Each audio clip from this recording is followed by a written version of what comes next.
భారతదేశంలో చిన్న చిన్న నేరాలకి, ఉదాహరణకి హైదరాబాద్లో ట్రాఫిక్ సిగ్నల్ జంప్ చేసాం అనుకోండి, 1000 రూపాయలు ఫైన్.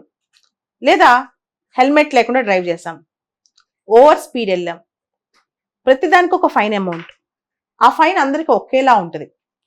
రిచ్ అయినా పూర్ అయినా, ఎంత సంపాదిస్తున్నా అసలు సంపాదించకపోయినా ఫైన్ కట్టాల్సిందే. అలా ఉంటుంది మన దేశంలో. ఫిన్లాండ్లో ఇంకొక పరిస్థితి. ఫిన్లాండే కాదు, కొన్ని యూరోపియన్ దేశాల్లో కూడా ఫైన్ సిస్టమ్ చాలా డిఫరెంట్గా ఉంటుంది. ఇది ఒక చక్కటి మోడల్, అక్కడ బాగా వర్కౌట్ ఉందంట. అసలు ఏంటి మోడల్ ఒకసారి చూద్దాం. అక్కడ డే ఫైన్ అనే కాన్సెప్ట్ ఉంది. డే ఫైన్ అనే కాన్సెప్ట్, ఉదాహరణకి నువ్వు ఒక పెద్ద జాబ్ చేస్తున్నావు, నువ్వు ట్రాఫిక్లో ఒక తప్పు చేసావు. ఆ తప్పు చేసినప్పుడు ట్రాఫిక్ ఓవర్ స్పీడ్ వెళ్ళావు, ఏదో చేసావు, నీకు 20 days డే యూనిట్స్ ఫైన్ వేశారు. అంటే నువ్వు రోజుకి ఎంత సంపాదిస్తావు లెక్కేసి 20 రోజులు పాటు ఫైన్ వేస్తారు. ఉదాహరణకి నువ్వు రోజుకి 100 రూపాయలు సంపాదిస్తున్నావు అనుకో, 2000 ఫైన్ కట్టాలి. రోజుకి 1,00,000 రూపాయలు సంపాదిస్తున్నావు అనుకో, 20 లక్షలు ఫైన్ కట్టాలి. రీసెంట్గా ఫిన్లాండ్లో ఆండర్స్ విల్కాఫ్ అనే ఒక బాగా రిచెస్ట్ మ్యాన్ మన కరెన్సీలో 1,10,00,000 ఫైన్ కట్టాడంట ఓవర్ స్పీడ్ వెళ్ళినందుకు. 1,10,00,000. సో ఇట్లా నీ స్ట్రెంగ్త్ని బట్టి వాళ్ళకి ఎలా తెలిసింది మనం ఎంత సంపాదిస్తున్నామో మనకు ఫైన్ వేయటానికంటే, మన ట్యాక్స్ డేటాబేస్ మొత్తం వాళ్ళ దగ్గర ఉంటుంది. ఒక్కసారి మనం చూడంగానే, మన ఐడి కార్డు తీయగానే వాళ్ళ దగ్గర మన సంపాదన తెలిసిపోద్ది అనమాట. మన సంపాదన బట్టి మనకు ఫైన్ వేస్తారు. ఫిన్లాండ్ 1920లో అంటే 104 సంవత్సరాల క్రితం ఇది స్టార్ట్ చేసింది. ఫిన్లాండ్లో ఒకసారి ఇది సక్సెస్ అయిన తర్వాత స్వీడన్ ఇలాంటి సిస్టమే 1931లో ఇంట్రడ్యూస్ చేసింది. డెన్మార్క్ 1939లో ఇంట్రడ్యూస్ చేసింది. జర్మనీ 1975లో ఇంట్రడ్యూస్ చేసింది. స్విట్జర్లాండ్ 1990sలో ఇంట్రడ్యూస్ చేసింది. ఫ్రాన్స్ కొన్ని అఫెన్సెస్కు 1983లో ఇంట్రడ్యూస్ చేసి, ఇంకొన్ని అఫెన్సెస్కి ఇది 2007 నుంచి ఫ్రాన్స్ ఎక్స్టెండ్ చేసింది కూడా. సో దీనివల్ల లాభం ఏంటి? ముందుగా దీనివల్ల ఒక ఈక్విటీ బయలుదేరుద్ది. అందరికి ఒకటే ఫైన్ కాకుండా సంపాదన బట్టి, అంటే ఒక డేకి వాళ్ళు ఎంత సంపాదిస్తారో లెక్కేసి డే ఫైన్, దీని పేరే డే ఫైన్ అనమాట. ఒక డే ఫైన్ లాగా ఎన్ని డేస్కి వాళ్ళకి ఫైన్ వేయాలి, ఎన్ని డేస్ వాళ్ళ ఇన్కమ్ని తీసేసుకోవాలి, ఇది లెక్క.